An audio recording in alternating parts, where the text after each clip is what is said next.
কোরআন তাবিজের জন্য আসে নাই, কোরআন তাবিজ লেখার জন্য আসে নাই, চোর ধরার জন্য আসে নাই। আমরা কোরআনের কাছে কখন যাই? মসজিদের ইমাম সাহেব মৌলানা সাহেবের কাছে যাই, হুজুর আমার তো বইয়ের স্বর্ণের চেন চুরি হয়ে গেছে, একটু চাউল পোড়া দেন। বিশ্বাস করুন, চাউল পোড়া দিয়া যদি চোর ধরা যেত, অন্তত মুসলিম রাষ্ট্রগুলিতে পুলিশের চাকরি থাকতো না।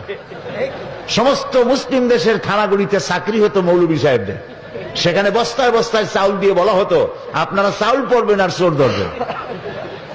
প্রিয় ভাই সব, জেন তাড়াবার জন্য আর চাউল পড়ে চোর ধরার জন্য কোরআন আসে নাই।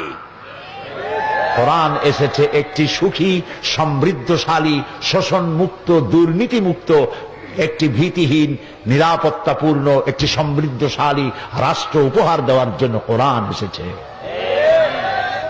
কোরআন শরীফ চোর ধরতে আসে নাই, চুরি বন্ধ করতে এসেছে। কোরআন ডাকাত ধরতে আসে নাই, ডাকাতি বন্ধ করতে এসেছে। কোরআন খুনিকে ধরতে আসে নাই, কোরআন অবৈধ রক্তপাতকে বন্ধ করে দেওয়ার জন্য এসেছে। কোরআন স্বৈরাচারকে ধরার জন্য আসে নাই, স্বৈরাচারের কালো হাতকে চিরকালের জন্য অবশ করে দেওয়ার জন্য কোরআন এসেছে। এটি হচ্ছে সেই কোরআন। দুর্ভাগ্য, সেই কোরআন বুঝি না। আমি